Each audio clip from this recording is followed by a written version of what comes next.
ओम शांति। आज 15 जून 2022 की मीठी मुरली मंथन है। बाबा ने कहा, मीठे बच्चे, यह तुम सबकी वानप्रस्थ अवस्था है, वापस घर जाना है, इसलिए बाबा और घर को याद करो, पावन बनो, सब खाते खलास करो। भगवान कह रहे हम सबकी वानप्रस्थ अवस्था अर्थात वाणी से परे, व्यर्थ वाणी से परे।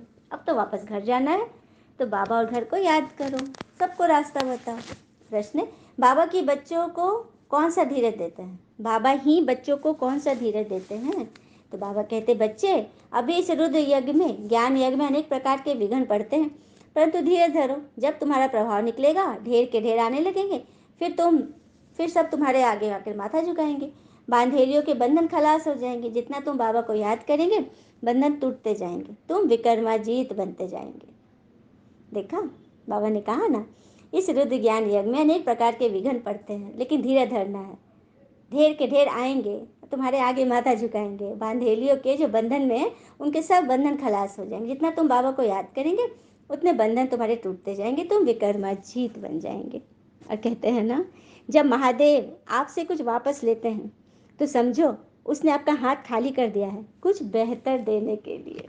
गीत है, भोलेनाथ से निराला, गौरीनाथ से निराला कोई और नहीं, ऐसा बिगड़ी बनाने वाला कोई और नहीं। भोलेनाथ से निराला, गौरीनाथ से निराला, सोमनाथ से निराला कोई और नहीं। ओम शांति। भोलानाथ सदैव शिव को कहते हैं ना। शिव शंकर का भेद तो अच्छी तरह से समझा ही है। शिव तो ऊंचे ते ऊंच मूल वतन में रहते हैं और शंकर तो सूक्ष्म वतनवासी है। उनको भगवान कैसे कह सकते हैं? बाबा इस बात को क्लियर करते हैं कि शिव और शंकर दो हैं। शिव है पिता और शंकर जी हैं बच्चा, तो दोनों को एक कैसे कर सकते हो? शिव पुराण है, शंकर पुराण नहीं है। ओम नमः शिवाय है, ओम नमः शंकराय नहीं है। शिवरात्रि है, शंकर रात्रि नहीं है। यदि दोनों एक हो तो कहीं पर शंकर जी का भी नाम होना चाहिए, नहीं है ना? तो ऊंचे से ऊंचे रहने वाले बाबा हैं। फिर दूसरे तबके में ये तीन देवताएं आते हैं। शिव बाबा ने रचना की, सृष्टि की स्थापना के लिए, पालना के लिए और विनाश के लिए तीन देवताओं की, ब्रह्मा विष्णु शंकर जी। ये रहस्य जो भगवान ने आकर बताया। रचना और रचना का ज्ञान बहुत सिंपल है। बड़े बड़े ऋषि मुनि आदि भी इन सहज बातों को जान नहीं सके।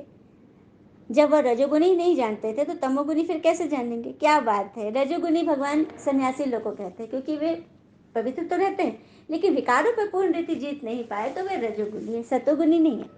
और तमोगुनी अज्ञान अंधकार वाले कलयुगी मनुष्य तो और कैसे जानेंगे? तो अभी तुम बच्चे बाबा के सम्मुख बैठे हो, बाबा अमर कथा सुना रहे हैं। ये तो बच्चों को निश्चय है, बरोबर हमारा बाबा शिव बाबा सच्ची सच्ची अमर कथा सुना रहे हैं। इसमें कोई संशय नहीं होना चाहिए। मुरली ही तो है वह अमर कथा।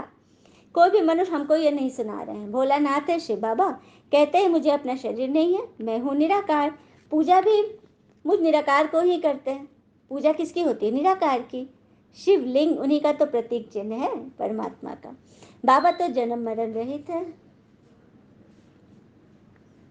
वह है भोलानाथ, जरूर आकर सभी की झोली भरेंगे। कैसे भरेंगे ये तुम बच्चे ही समझते हो। अविनाशी ज्ञान रत्नों से झोली भरते हैं ना, यही नॉलेज है। ज्ञान सागर आकर ज्ञान देते हैं। गीता तो वही एक ही है, परंतु संस्कृत श्लोक तो है नहीं। भोली माताएं संस्कृत आदि में क्या जाने, ये बात भी सच है। संस्कृत में कहाँ से पढ़ेंगी? उन्हों के लिए भोला बाबा आते हैं। यह माताएं तो बेचारी घर में काम करती रहती है। यह तो भी फैशन पड़ा है जो नौकरी करती है। पहले माताएं घर में काम करती थी ना, अभी सब नौकरी जॉब वगैरह करने लगी। तो बाबा आकर बच्चों को ऊंच से ऊंच पढ़ाई पढ़ा रहे। जो बिल्कुल कुछ भी नहीं पढ़े थे, उन्हों पर पहले पहले कलप रखते हैं, कलश रखते हैं पढ़ाई का। जो बिल्कुल कुछ नहीं पढ़े थे, जो हमारी दादियाँ लोग जो है पढ़ी लिखी नहीं थी, उनके सर पर बाबा ने ज्ञान का कलश रखा ना। कहते हैं ना कि ज्ञान पाने के लिए बुद्ध ने घर छोड़ा। महात्मा बुद्ध ने शांति की खोज के लिए घर छोड़ा, लेकिन अब आज के लोग क्या कर रहे हैं? अपनी शांति का त्याग कर रहे हैं महल के लिए। बुद्ध ने शांति की खोज के लिए महल का त्याग किया, और आज के लोग शांति का त्याग कर रहे हैं, खुशी का त्याग कर रहे हैं महल के लिए।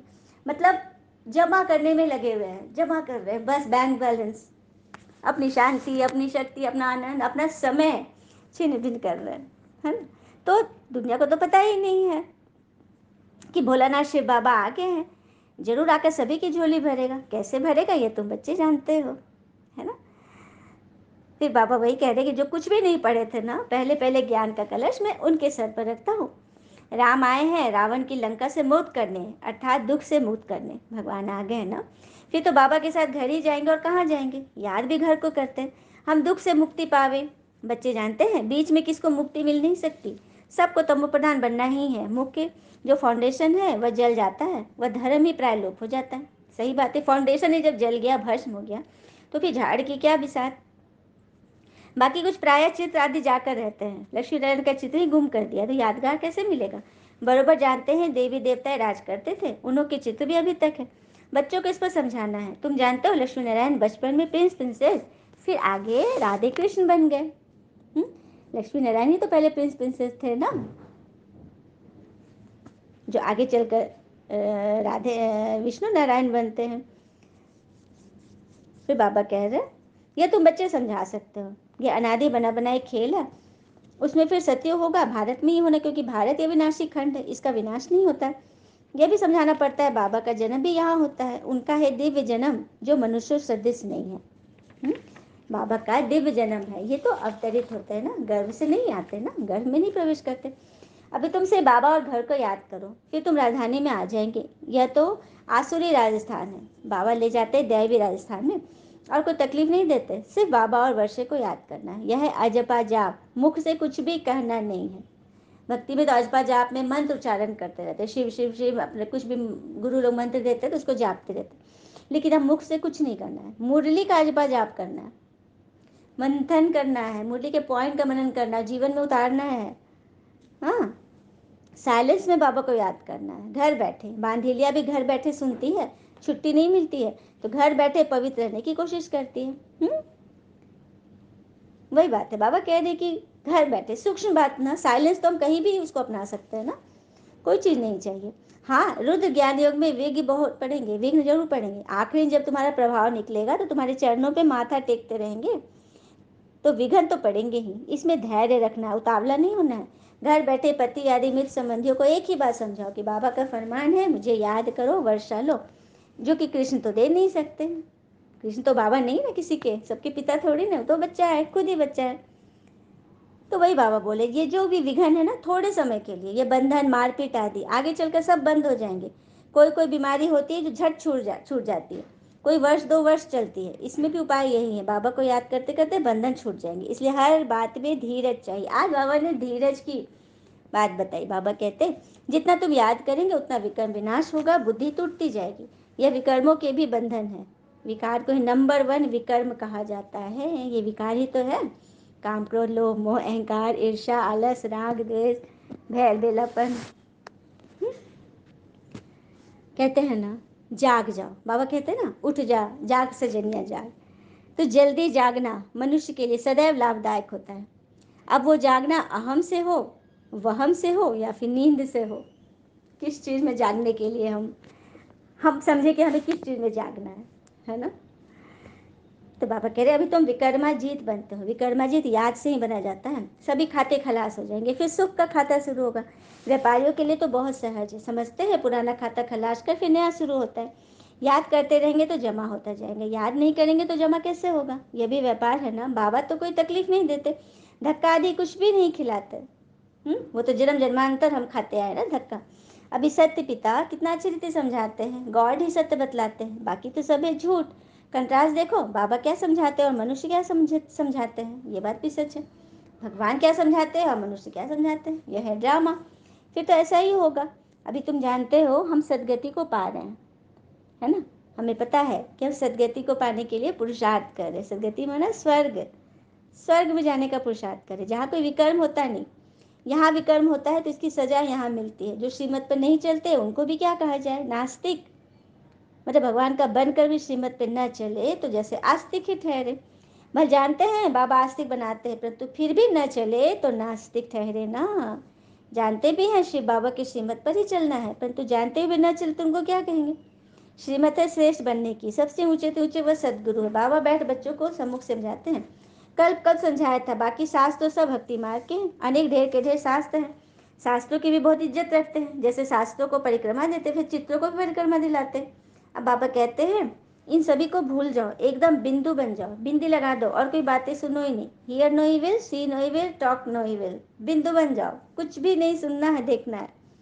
एक बाबा के सिवाय कोई दूसरी बात मत सुनो, अशरीरी बन जाओ और सब कुछ भूल जाओ। तुम आत्माएं शरीर साथ सुनती हो ना, शरीर भी तो सुनता है ना। बाबा का ब्रह्मा द्वारा समझाते हैं, बच्चों को सदगति का मार्ग बतलाते हैं। भल पहले भी कितने यत्न किए, हाँ, पर तो मुक्ति जीवन मुक्ति कोई पा नहीं सके। कल्प की आयु लंबी कर दी, जिनकी तकदीर में होगा तो सुनेगा, तकदीर में नहीं है तो आ न सके। यहाँ भी तकदीर की बात है। बाबा समझाते हैं कितना सहज है। कोई कहते हैं हमारा मुख नहीं खुलता है, अरे इतनी सहज बात है, बाबा अवश्य को याद करो। हाँ, उनको ही संस्कृत में कहते हैं ना, मन मना भव, अपने मन को, मन लगाने वाले, मन को लुभाने वाले में लगा के रखो। शिव बाबा है सभी आत्माओं के पिता, कृष्ण तो बाबा नहीं हो सकते। ब्रह्मा भी बाबा है सारी प्रजा का, आत्माओं का बड़ा बाबा या प्रजा का बड़ा बाबा। बड़े बाबा को याद करने से प्रालब्ध स्वर्ग का विरसा मिलेगा। सबसे बड़े बाबा कौन है? शिव बाबा। आगे तुम्हारे पास बहुत आएंगे, जाएंगे कहाँ? बाबा ने एक मुरली में बोला था ना कि सबसे बड़ी हट्टी तो यही है, गति सदगति की हट्टी यही है। आना तो सबको यही है। जहाँ बहुत लोग जाते हैं तो एक दो को देखकर बहुत घुस पड़ते हैं, सारी सभी बात है। जहाँ बहुत भीड़ जाता है ना तो लोग समझते हैं यहाँ बहुत अच्छी चीज होगी, चलो चलो चलो। मॉल आदि में भी जहाँ बहुत भीड़ है, किसी ने कह दिया कह रहे वहाँ बहुत अच्छा माल है, भीड़ भीड़ दे के चले, जबकि वो ठगी है। सस्ता करके ना वो अपना पुराना माल निकाल रहा है, सेल वगैरह ऐसे ना होता है। कितना घुस पड़ते हैं। वही है, जहाँ भीड़ देखो वहाँ नहीं जाना, जहाँ कम भीड़ है, जहाँ सिलेक्टेड लोग हैं वहाँ जाना है। तो विघ्न कितने भी आए, इन खिटपिट के पास होकर अपनी राजधानी तो स्थापन करनी ही है। इन खिटपिट से पास होकर, कोई भी खिटपिट आया, किसी भी तरह का प्रॉब्लम आए, बाधाएं आए, मतलब मति भ्रष्ट करने वाले बहुत सारे मतलब विचार आए, लोग आए, संबंधी आए, तो उनसे बचते हुए अपनी राजधानी स्थापन करने में लगे रहना है। तुम राम राज स्थापन कर रहे हो, राम राज है नई दुनिया। तुम जानते हो हम अपने ही तन मन धन से भारत को स्वर्ग बना रहे श्रीमत पर।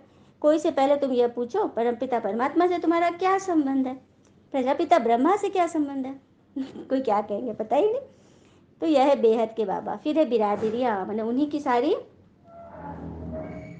मतलब कि पीढ़ियां चल रही है, एक से एक निकली हुई है। परमपिता परमात्मा ने प्रजापिता ब्रह्मा द्वारा सृष्टि रची है, अर्थात पति से पावन बनाने का दिव्य कर्तव्य कर रहे हैं। तो ऐसे ऐसे सबको बताना है। अगर भगवान ही पुजारी बने तो फिर कौन पूज्य बनावे, यह पूछना चाहिए। बच्चों को हमसो का अर्थ समझाओ। हम सो शूद्र थे, अब हम सो देवता बन रहे हैं। चक्र को तो याद कर सकते हो ना, गाया भी जाता है, फादर सो सन, सन सो फादर। अच्छा, मीठे मीठे सिक्के थे बच्चों प्रति, माता पिता बाप दादा का याद प्यार और गुड मॉर्निंग। रूहानी पिता की रूहानी बच्चों की रूहानी बाबा को नमस्ते नमस्ते नमस्ते। धारणा के लिए मुख्य सार, पहले पॉइंट, होशियार व्यापारी बन, पुराने सब खाते खलास कर, सुख का खाता शुरू करना है। क्या बनना है? होशियार व्यापारी। याद मेरा विकर्मों के बंधन काटने हैं, धीरज धरना है, उतावला नहीं होना है। दूसरी पर, घर में बैठ भोजन बनाते, हर कर्म करते, बाबा की याद में रहना है। बाबा जो अविनाशी ज्ञान रतन देते हैं उनसे अपनी झोली भर दूसरों को दान करना है। भगवान से अपनी झोली खुद भरनी है। सार के पॉइंट, अंदर के पॉइंट, जितना जितना अंदर के पॉइंट, जितने जितने सागर में हम गोते लगाएंगे ना, हीरे मिलेंगे, माणिक मिलेंगे, मोती मिलेंगे, तरह तरह के पुखराज रत्न, सारे रत्न सागर में है। जितना सागर में गोता लगाएंगे मुरली सागर में, उतना हम माला माल बन जाएंगे। तो अपनी झोली भरनी है, दूसरों को भी दान करना है। वरदान, साक्षी बन माया के खेल को मनोरंजन समझकर देखने वाले मास्टर रचयिता भव। साक्षी बन माया के खेल को मनोरंजन समझकर देखने वाले मास्टर रचयिता बनो। अर्थात माया कितने भी रंग दिखाए, मैं मायापति हूँ, माया रचना है, मैं मास्टर रचयिता हूँ, इस स्मृति से माया का खेल देखो, खेल में हार मत खाओ। मायापति हूँ अर्थात मैं माया की भी मालिक हूँ, माया मेरी मालिक नहीं है, मैं मालिक हूँ। मैं जैसा बोलूँगी मेरी कर्मेंद्रिया वैसा काम करेगी। हार मत खाना, माया का खेल है ये। साक्षी समझकर, मनोरंजन समझकर देखते चलो तो फर्स्ट नंबर में आ जाएंगे। उनके लिए माया की कोई समस्या नहीं लगेगी, कोई क्वेश्चन नहीं होगा। सदा साक्षी और सदा बाप के साथ की स्मृति से विजयी बन जाएंगे। स्लोगन, मन को शीतल, बुद्धि को रहम दिल और मुख को मृदु मीठा बनाओ। मन को शीतल, बुद्धि को रहमदिल और मुख को मीठा। 3 फैक्ट्री लगा लो। दिल में कौन सी फैक्ट्री? Sweet factory. मुख में आइस फैक्ट्री, शीतलता। हाँ, और मन में कौन सी फैक्ट्री?